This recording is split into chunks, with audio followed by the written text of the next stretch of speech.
You've always known you were different.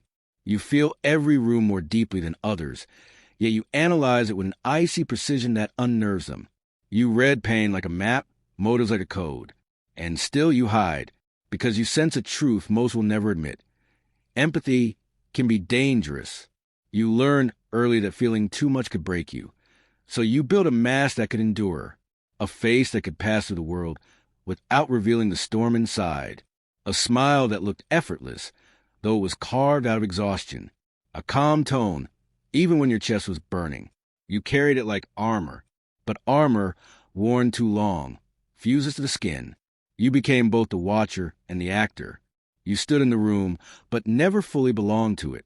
You laughed when expected, listened when required, nodded when silence was demanded, and each time you complied, you felt yourself drift a little further away. Not gone, but ghosted. This is a wound of the empath with the INTJ, INFJ mind. You are built with double vision, one eye sharp as a blade, dissecting patterns and motives, the other soaking in invisible tides of feeling. Precision and sensitivity fused into one body. It is both gift and curse. Too much analysis without heart becomes cruelty. Too much heart without analysis becomes collapse. You carry both, and so you hover in tension, misunderstood by others and often mistrusted by yourself. You learn to withdraw because the world told you your depth was weakness. Too much feeling, they said, is fragility. Too much knowing, they whispered, is arrogance. So you buried both. You buried the tenderness under ice and the fire under silence. But burying does not erase. It binds. It bends you into the shape of survival. And survival can feel like a kind of death. You smile when you want to scream. You offer comfort when you are starving for it yourself. You step into every role, but you do not feel real inside any of them. You wonder, sometimes, if anyone could ever see you without the costume. This is where Jung left his warning. What you call personality may not be the living self, but the mask, the persona. It protects, it shields, but it also deceives. Even you, especially you. And so you are left haunted, not by the faces around you, but by the face you've worn too long, the mask that cut into your skin. Think of how many times you said, "I'm fine," when you were falling apart. Think of how many times you played the role of listener, when your own voice was burning to be heard. Each moment of denial adds another stitch to the costume, and eventually, the thread becomes so tight you forget where the mask ends and where you begin. But deep inside, you know the wound is still there. You feel like a bruise you never let anyone touch. And that wound is not weakness. It is the hidden door. It is the raw center from which your true power emerges. If you stop pretending it doesn't exist, you are not weak because you feel too much. You are weak when you pretend you don't. You are not broken because you analyze motives like a strategist. You are broken when you pretend you don't see the patterns. The fracture between feeling and calculation is not your downfall. It is a secret architecture of your depth. But here is the cost. If you do not face it, you remain a prisoner of your own disguise, a phantom living in roles that hollow you out, a shadow applauded by others, while the real self fades unseen. Pause just once. Breathe deeply. Ask yourself, what pain have I been performing over? Let the silence answer, because the mask is not eternal. It can be set down. The wound is not final. It can be faced. And the face you lost beneath the costume is waiting, not to be created, but remembered. The mask protects you, but it also buries you. Your wound is not weakness. It is the key. And when you choose to hold that key, trembling as it may be, you begin the dangerous and necessary act of unmasking, not to destroy the armor, but to remember the soul inside it, not to erase the wound, but to walk through it. This is where the journey begins, where survival ends and selfhood calls. And the question remains, will you keep living as a ghost in the mask, or dare at last to unearth the self as hidden?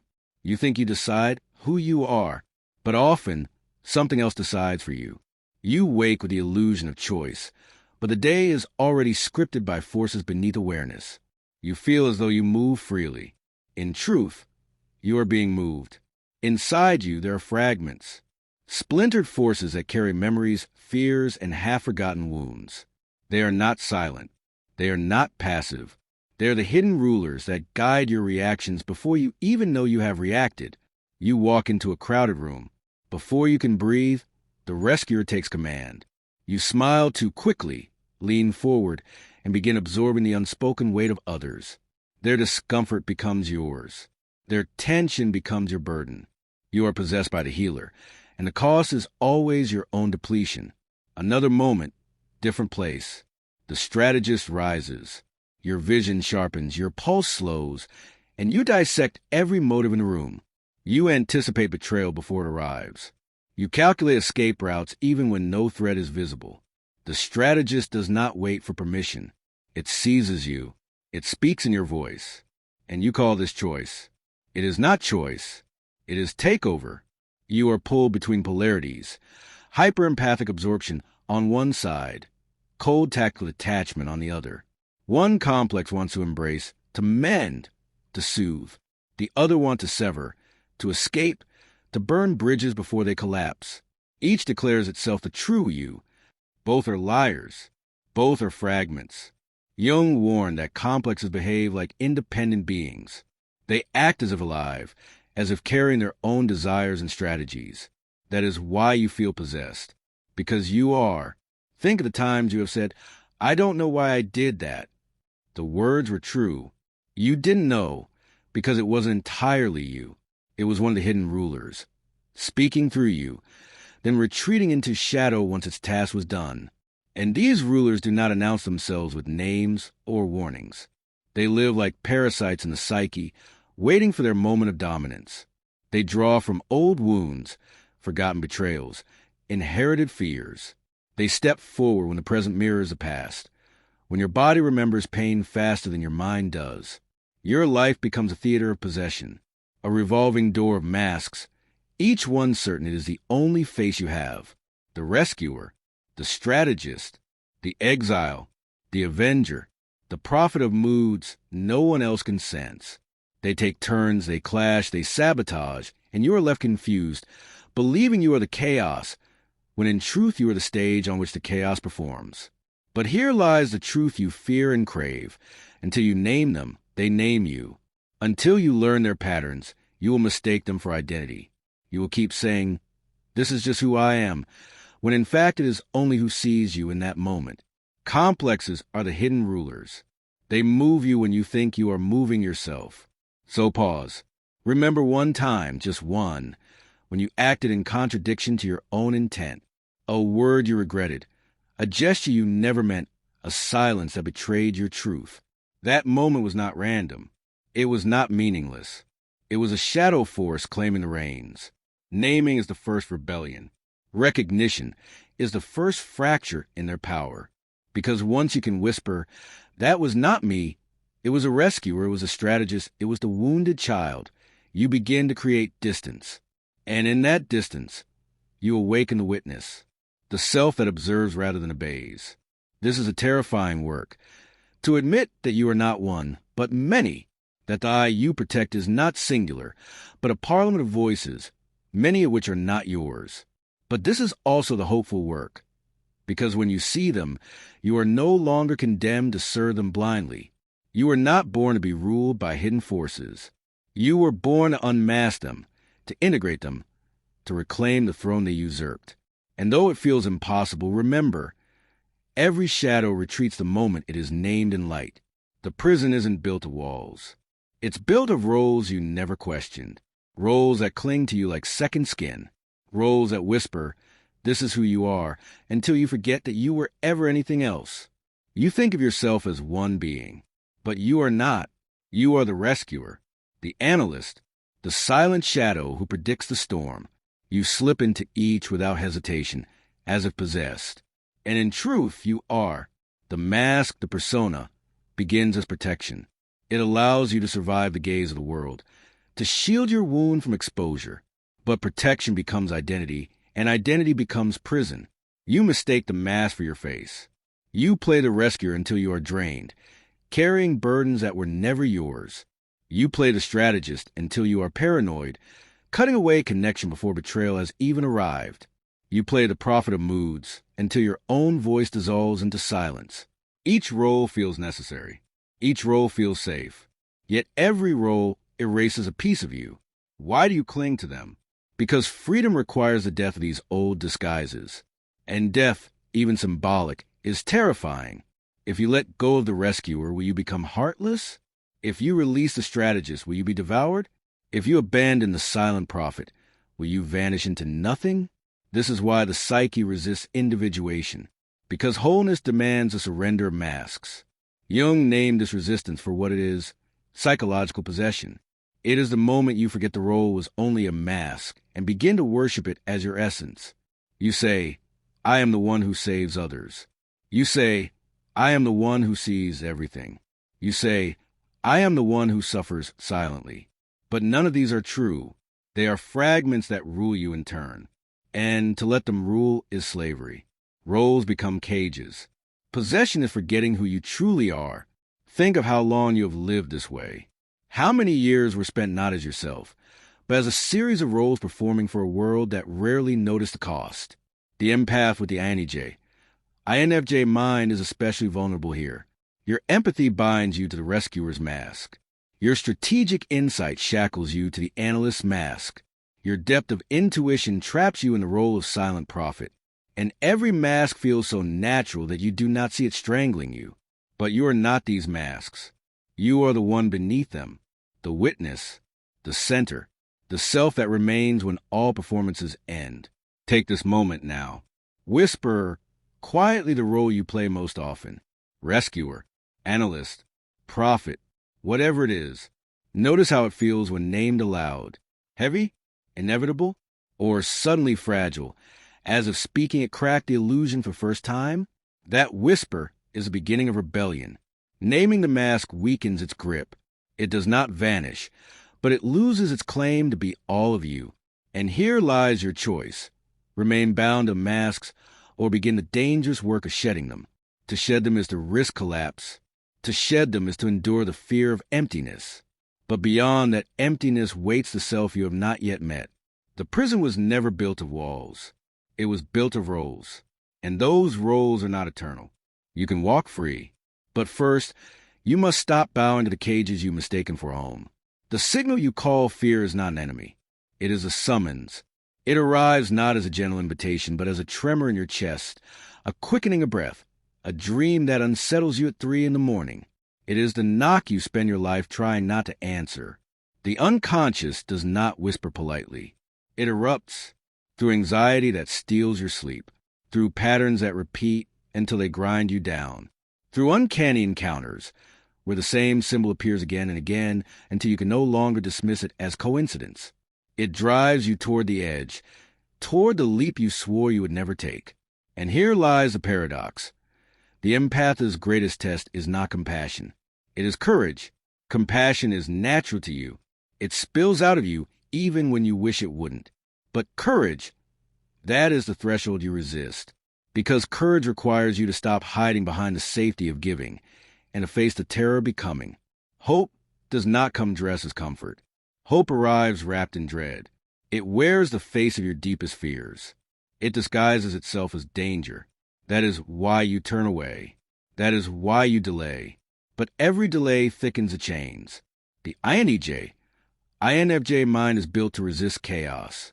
You crave structure, meaning, order, the illusion of control. And so chaos terrifies you. Yet Jung warned, there is no coming to consciousness without pain. You cannot awaken in the cradle of safety. You awaken only when the old ground shatters beneath you. And so the summons takes shape as the dragon at the gate. The dragon of being too much, too different, too dangerous. The dragon of stepping beyond the image others have accepted, beyond the cage you have polished into something that looked like home. This is the moment you must decide. To step forward does not mean abandoning your empathy. It does not mean discarding your analysis. It means daring to weave them into one conscious will, to hold both the scalpel of clarity and the open wound of feeling, without collapsing into either extreme. Fear is the doorway. Hope often wears a mask of terror. So take this moment. Visualize one fear you have been running from. Not abstract, but specific. The conversation avoided. The dream dismissed. The truth you bury. See it not as a wall. See it as a gate guarded by the dragon. Yes, but still a gate. The leap is not a fall into nothingness. It is the first step into the ground that was always waiting beneath your feet, a ground you could never touch while clinging to the mask, the role, the false safety of hiding. Fear will not leave you. It will not evaporate, but it will transform once you walk through it. What was once the jailer becomes the guide. What was once the summons becomes the path itself. And when you cross, you will see it clearly. The shadow you fear was never there to destroy you. It was there to demand that you rise. You cannot stay in theory forever. The dragon waits at the threshold of action. You have circled its cave long enough. You have studied the maps, traced the symbols, whispered the language of the unconscious like prayer. But the dragon does not bow to your knowledge. It waits for movement, for the fire of choice. To know is nothing without the weight of doing. To understand without embodying is still possession. This is where responsibility sharpens into a blade. You are no longer permitted to hide behind your roles, your masks, your endlessly circling analysis. The time has come to act, and action begins with 3 steps. The first, witness the roles. Each time you feel yourself overtaken, name the role aloud. Whisper it under your breath if you must. Rescuer, analyst, silent shadow. Whatever mask has fused with your skin, naming is exorcism. Naming loosens possession. You remind yourself that the role is not the self. You are not the rescuer. You are the one who chooses whether to rescue. You are not the analyst. You are the one who chooses whether to dissect. You are not the shadow. You are the one who can step from it. Every name is a key turning inside the lock. The second, balance with boundaries. Empathy without edges becomes self-erasure. You dissolve into the needs of others until nothing remains but fragments. Strategy without heart becomes cruelty. Cold calculation that burns everything it touches. You must walk the razor's edge between them. Begin simply. One firm no each day. Say no when you would have once yielded. Refuse one request that drains you. Protect 1 hour that belongs to you alone. The first no feels like betrayal, but soon it feels like breath. The third, commit to individuation. This is the long work, the ritual of becoming. It demands daily contact with the unconscious, with the dark what you would rather ignore. Write each morning before the world intrudes. Meditate in silence until your thoughts crack open. Draw or carve or move in symbolic patterns that give form to what lives beneath words. These acts are not decoration. They are dialogue. They are the bridge between the fragments and the whole. Radical responsibility means you can no longer blame, not society, not your parents, not circumstance, not fate. These shaped you, yes, but they do not finish you. The burden and the power fall on your shoulders alone. Jung once called individuation a moral obligation to self. To refuse it is to betray the very spark that animates you. To accept it is to bear the sacred weight of becoming human in full. This is not easy. It was never meant to be. The mask will cling. The roles will seduce you back into their safety. But safety is not life. Safety is the slow death of potential. So remember this. Integration is not optional. It is your duty. Responsibility is the price of power. Take this moment. Write one word, just one, that you want to embody tomorrow. Courage, silence, clarity, boundaries. Whatever burns in you, one word can be a seed. One word can grow roots and reshape the day that follows. You are both mirror and architect. The mirror that sees too deeply to keep living blind. The architect who can rebuild from ruins, who can carve a self not given but chosen. Do not wait for permission. Do not stall at the threshold. Step forward, because the dragon is not here to block you. It is here to demand you rise. And when you step into that fire, you will know this path is yours alone, but it was always waiting. In the next chapter, we'll explore how shadow integration sharpens, not softens, your power. You cannot linger here, at the edge of knowing, forever.